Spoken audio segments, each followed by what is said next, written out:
ఆంధ్రాలో వేడివేడిగా election start అయినాయి. అవునండి. 2024లో ఎవరు సీఎం అయితే బాగుంటుందండి?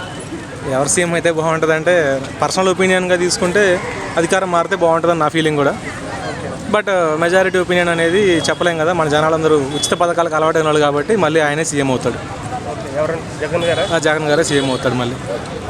అంటే ఇక్కడ చంద్రబాబు గారు పవన్ కళ్యాణ్ గారు కలిపి వస్తున్నారు కదా, మారే ఛాన్సెస్ ఉన్నాయి అంటున్నారు. అంటే ప్రజెంట్ జనాలకి ఏంటంటే ఇప్పుడు చంద్రబాబు గారు లాంటి వాడు ఏంటంటే పని చేసుకోండి, కష్టపడండి, మీకు పని చేసుకోవడానికి నేను రోడ్లు వేస్తాను, ఇన్ఫ్రా క్రియేట్ చేస్తాను, కంపెనీలు వేస్తాను అంటాడు.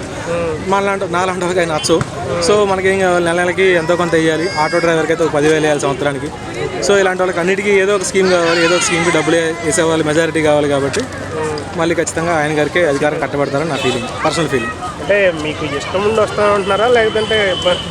లేదండి, నేను లాస్ట్ టైం జగన్కే ఓటేసానండి. ఈసారి కూడా జగన్ గారికి ఓటేస్తానండి. ఓటేస్తాను. ఎందుకలా మరొకసారి? ఎందుకంటే నేను హైదరాబాద్లో ఇల్లు కొనుక్కొని హైదరాబాద్లో ఉంటాను. సో ఆంధ్ర అనేది ఇంకా ఎలా ఉండిద్ది అనేది మెజారిటీ పీపుల్ అనేది ఎలా ఉంటారంటే ఒక పవర్ అనేది is not for everyone. So కొట్టేసుకుంటారు ఆయన మళ్ళీ అధికారం అనేది కూడా ఆయనకే వస్తుంది. నా పర్సనల్ ఫీలింగ్ ఇదంతా కూడా. ఏ సర్వే చూసుకున్నా కానీ ఇప్పుడు ఎగనెస్ట్గా అయితే ఉన్నాయి ప్రజెంట్. బట్ ఆ టైం వచ్చేపాటికి మళ్ళీ జనాలు ఓటు అనేది ఎలా వేస్తారు అనేది ఆంధ్ర జనాల సైకాలజీ మీద ఆధారపడి ఉంటుంది అదంతా కూడా. ఆంధ్ర బాగుపడాలంటే చంద్రబాబు గారు రావాలంటారా జగన్ గారు రావాలంటారా? బాగుపడాలంటే నన్నే సీఎం చేయమని నేను అడుగుతాను. సో ఎవరందరూ సోమరిపోతులు అయ్యారంటారా? ఖచ్చితంగా అయ్యారన్న, అది మంచి క్వశ్చన్ అన్న. సోమరిపోతులు అయ్యారా అంటే మెజారిటీ పీపుల్ సోమరిపోతులు అయ్యారు. ఎందుకంటే ఒకప్పుడు పొలంలో పనికి కావాలంటే జనాలు దొరికేవాళ్ళు మాకు. ఇప్పుడు పొలంలో పనికి కావాలంటే ఎవరు దొరకట్లేదు, ఎవరి పొలంలో వాళ్ళే పని చేసుకుంటున్నారు. ఎందుకంటే మనకే తెలుస్తుంది కదన్న. ఇప్పుడు నేను ఏదో పని చేసుకునేవాడికి పని చేయకుండానే డబ్బులు వచ్చేస్తున్నాయి. ఎగ్జాక్ట్లీ, పని చేయకుండానే ఊరికి వచ్చే డబ్బులు చాలా ఉంటాయి. ఇప్పుడు నేను సపోజ్ సిటీలో 20,000 రూపాయలు ఉద్యోగం చేసుకుంటా ఎక్కడైనా బతికాను అనుకోండి, ఆంధ్రాలో కూర్చుంటే ఊరికి కూర్చున్నా కానీ అదే లైఫ్ స్టైల్ వస్తుంది. సిటీలో సపోజ్ ఇప్పుడు 20,000 25,000 రూపాయలు సంపాదించే చిన్న ఉద్యోగస్తుడికి అయితే మహా అయితే నెలకు ఒక 5,000 కూడా మిగలవు. ఎక్కడ ఇంటెద్దులు కట్టి, కరెంటు బిల్లులు కట్టి, పాలు కొనుక్కొని, పిల్లల్ని పోషించుకొని అన్నీ చేసుకునే వాటికి 5,000 కూడా మిగలవు. అదే పనిగా ఉన్న పలంగా ఊర్లో పోయి కూర్చుంటే జగనన్న విద్యా దీవెన ఉంది, వసతి దీవెన ఉంది, పిల్లలు చదువుకోవడానికి, ఇంకా చిన్నపిల్లలు పుడితే గోరుముద్ద ఉంది, అంగన్వాడీ స్కూల్ ఉన్నాయి, పాలు ఉన్నాయి, గుడ్లు ఉన్నాయి, ఇంకా ఏదో ఒక స్కీమ్ ఉంది. ప్రతి ఒక్కదానికి ఒక స్కీమ్ ఉంది. సో ప్రశాంతంగా ఏ పని చేయకపోయినా కానీ జీవితం అయితే ముందుకు పోతుంది హ్యాపీగా. పల్లెటూరులో అయితే నేను చెప్పాను. అంటే అది కరెక్టే అంటారా? కరెక్టే అంటే ఓట్ల కోసం అయితే కరెక్టే అన్న. ఎందుకంటే ఓట్ల కోసం, అధికారం కోసం, పవర్ ఇస్ అల్టిమేట్ కాబట్టి ఏమన్నా చేయొచ్చు. ఆ విషయంలో జగన్ గారికి నేను support. But as a generation పరంగా చూసుకున్నా, యూత్ పరంగా చూసుకున్నా, మనకు అభివృద్ధి ఇలాంటివి ఏమైనా కోరికలు, కళలు ఏమైనా ఉంటే సపోజ్ అలాంటి వాటికైతే అది కరెక్ట్ కాదు. ప్రశాంతంగా 75 175 అంటారు కదా, ఎన్ని సీట్లు వచ్చే ఛాన్స్ ఉంది? ఎన్ని సీట్లు అంటే ఇదే ఫ్లోలో ప్రస్తుతం ఇప్పుడున్న ఎలక్షన్లో, రేపు ఎలక్షన్లు పెడితే కనుక 175కి ఒక 50 కూడా వచ్చే ఛాన్స్ అయితే లేదు. ఎందుకంటే ప్రజల్లో జనాలకు ఇంకా అపోజిషన్ అయితే బాగుంది. ఏ ప్రభుత్వం పరిపాలించినా ఎవరి మీద వ్యతిరేకత అనేది సహజంగానే వస్తుంది. సో ఇప్పుడు వ్యతిరేకత ఉంది. బట్ ఎలక్షన్ మ్యాజిక్ ఏదో ఒకటి చేస్తాడు జగన్ గారు. ఆ మ్యాజిక్ ఏదో ఒక రూపంలో జరిగిద్ది. లాస్ట్ టైం మనకు ఏదో జరిగిన 2019 ఎలక్షన్ అప్పుడు 2024లో కూడా ఏదో ఒకటి జరిగే ఛాన్స్ ఉంది. సో అది జరిగిందంటే కనుక మళ్ళీ సింపతి కానీ ఏదో ఒకటి వర్కౌట్ అవుద్ది. ఆబ్వియస్లీ జనాలందరూ ఇక్కడ మనకి మ్యాజిక్లే కాబట్టి కావాల్సింది. సో జనాలంతా కూడా మళ్ళీ ఆ సింపతి బేస్ చేసుకొని ఇంకొకసారి ఇద్దాంలో ఏముంది అన్నట్టుగా మెజారిటీ పీపుల్ ఇచ్చే ఛాన్స్ అయితే ఉంది. పవన్ కళ్యాణ్ గురించి మీరు ఏమన్నా? పవన్ కళ్యాణ్ యాజ్ ఏ పర్సన్గా ఈజ్ ఎఫిషియెంట్ అన్న. బట్ ఐడియాలజీ పరంగా చూసుకుంటే ఈ హ్యాస్ టు ఇంప్రూవ్, ఇంకొంచెం ఇంప్రూవ్ అవ్వాలి.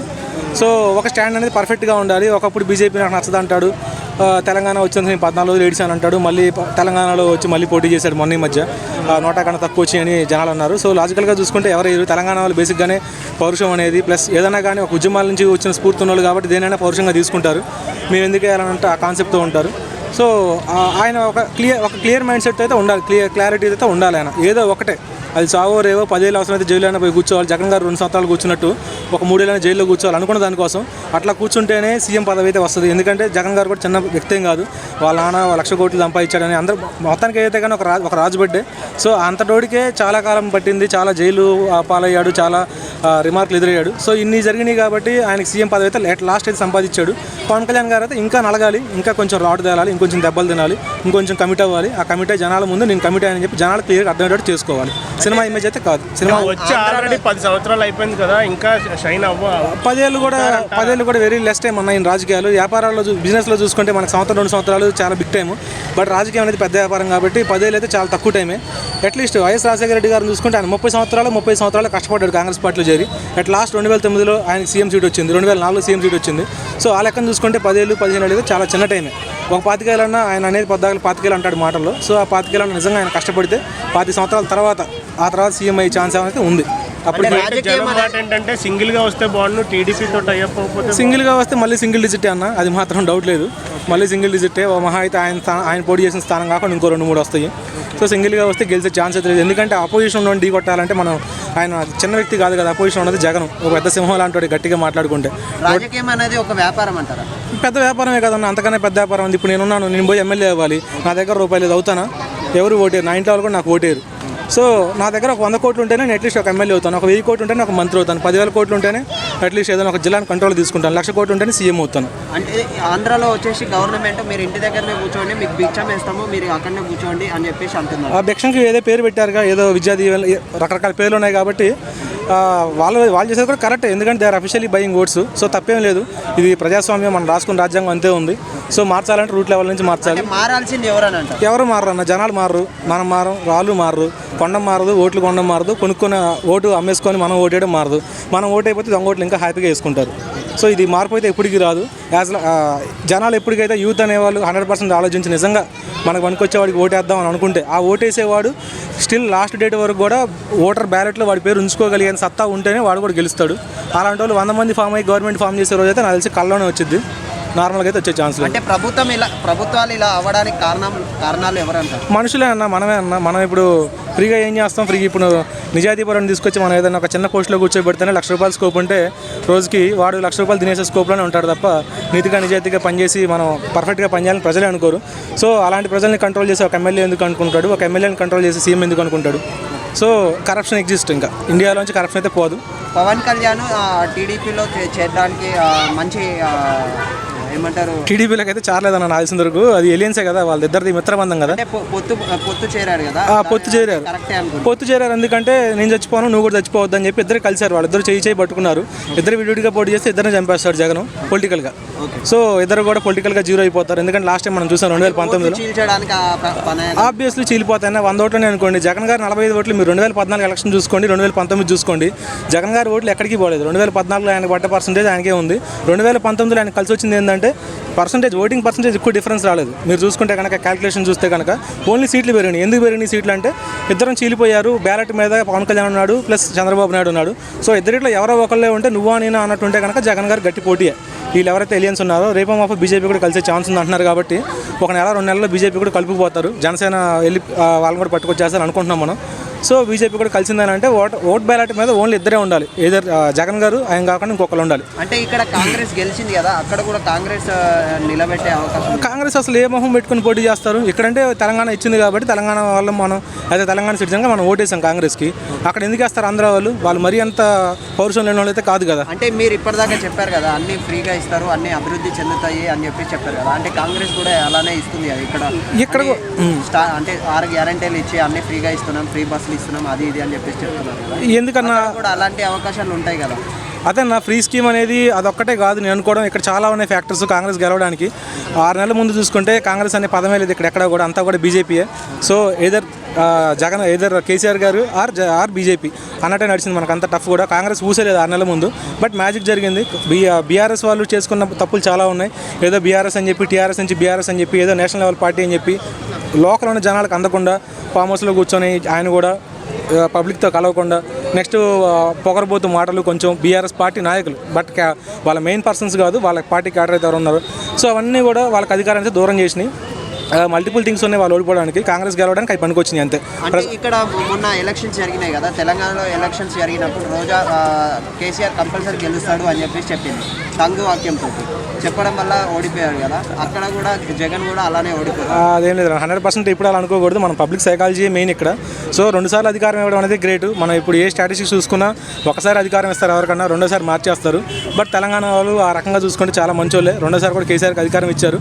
3వ సారి అధికారం వస్తుందని వాళ్ళు అనుకోలేదు. కేసీఆర్ కూడా ఫిక్స్ అయిపోయాడు ఆల్రెడీ. ఎలక్షన్స్ జరగకముందే వాళ్ళ ఇంటర్నల్ సర్వేలో వాళ్ళ రిపోర్ట్లు వాళ్ళకి వచ్చేసినాయి. సో వాళ్ళు ఇంకేదో ట్రై చేశారు, పూర్తిగా ఓడిపోయామని చెప్పి ముందే ఒప్పుకోకుండా లాస్ట్ వరకు వెళ్దామని చెప్పి ట్రై చేశారు. ఎంతో కొంత బెటర్ అయితే సాధించారు. బట్ రోజా గారు అలా అనడం వల్లే జరిగింది అనేది అయితే యాజ్ ఎ లాజిక్గా చూసుకుంటే అవ్వదు. బట్ ఎంటర్టైన్మెంట్ పరంగా చూసుకుంటే జరిగినవి రివర్స్ అవుతాయి కాబట్టి ఇంకొకసారి ఆమె ఏదన్నా కానీ రివర్స్ అయిపోద్దనే ఫీలింగ్ అయితే మనకి ఉంటుంది. అంటే ఇప్పుడు కూడా జగన్కి కూడా 2వ సారి అవకాశం ఇస్తారంటారు. జనాలు అయితే చెప్పలేమన్నా, ఆంధ్ర ఓటర్లు తెలంగాణ ఓటర్లాగా మనం గెస్ చేయలేము. తెలంగాణ ఓటర్లు ఏంటంటే చాలా వరకు ఓపెన్గా ఉంటారు, ఓపెన్గా మాట్లాడతారు, ఏదన్నా కానీ మొహం మీద చెప్పేస్తారు తెలంగాణ ఓటర్లు.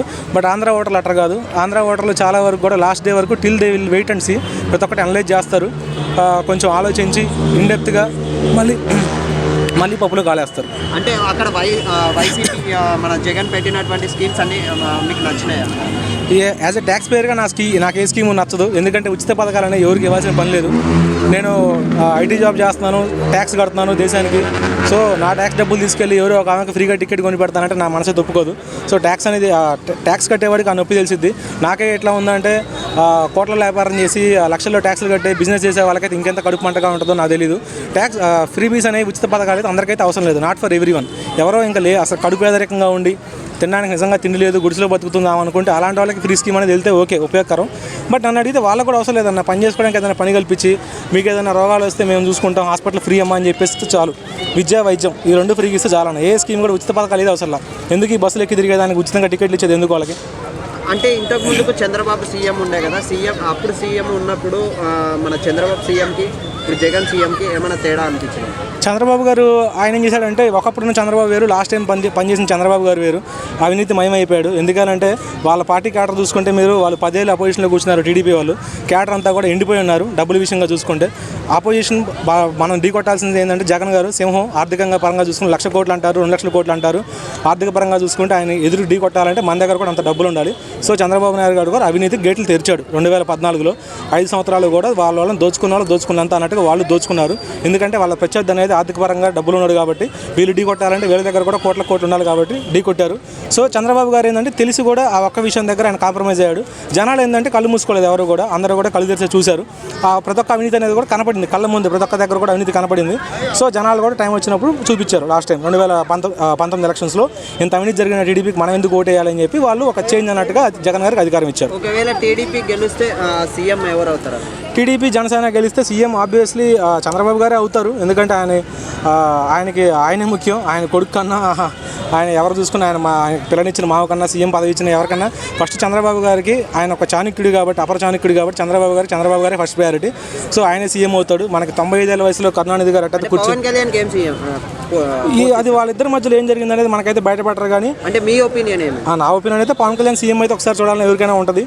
బట్ అతను సీఎం అవుతే ఒకవేళ చంద్రబాబు సీఎం ఎవరు కదన్నా ఎందుకు ఇస్తారు? ఇప్పుడు టీడీపీ బలమైన పార్టీ, బలమైన క్యాడర్ ఉంది. జనసేన లాస్ట్ టైం చూసుకుంటే ఎలక్షన్లో నెంబర్ ఆఫ్ ఓట్లు కానీ పర్సంటేజ్ కానీ లేదు.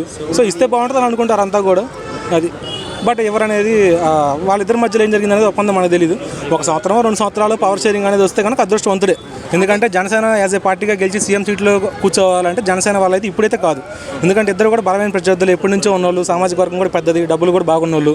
సో వాళ్ళిద్దరిని ఢీ కొట్టాలి, పవన్ కళ్యాణ్ సోలోగా సీఎం అవ్వాలి అని అంటే అది 20-25 ఏళ్ళ తర్వాతే. సో అవన్నీ కాకుండా టీడీపీతో కలిసి 1 సంవత్సరం 2 సంవత్సరాలు అధికారం షేరింగ్ చేసుకొని ఆ కాన్సెప్ట్ మీద ఇద్దరికి ఒప్పందం జరిగితే అందరికీ మంచిది. అది ఒకసారి చూడొచ్చు ఆయన సీఎంగా. అంటే ఇంతకు ముందుకు చంద్రబాబు పాలన చూసాము, తర్వాత జగన్ పాలన చూసాము. మన పవన్ కళ్యాణ్ పాలన కూడా చూడాలనుకుంటున్నారు.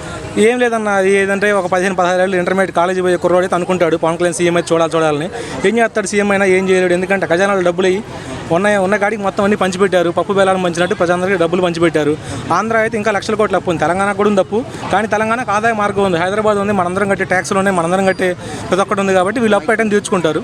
సో వీళ్ళు ఆంధ్రాలో అయితే ఆ స్కోప్ కూడా లేదు. ఆంధ్రాలో సీఎం ఎవరైతే అయ్యారో వాళ్ళందరికీ కూడా అదంతా ఈజీ వాక్ అయితే కాదు, కేక్ వాక్ అయితే కాదు.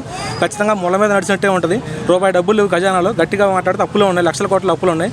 సో ప్రాబ్లమ్స్ అయితే చాలా ఉన్నాయి. సీఎం అని నడుచుకుంటాం, 2 రోజులు 3 రోజులు నడుచుకుంటాం. 4వ రోజుల నుంచి అభివృద్ధి చూపిస్తేనే ఏ సీఎం అయినా గొప్పోడు. అభివృద్ధి చూపించలేకపోతే ఏ సీఎం అయినా కానీ పనికిమాలినోడే. సో అంత సక్సెస్ అయితే అవ్వడు. ఎవరు సీఎం అయినా కానీ, చంద్రబాబు అయినా, పవన్ కళ్యాణ్ అయినా, జగన్ ఏంటంటే మేనేజ్ చేస్తున్నాడు. సో అంత సక్సెస్ఫుల్ అయితే ఎవరు సీఎం అయినా కానీ అక్కడ చేయడానికి స్కోప్ లేదు. Okay, thank you.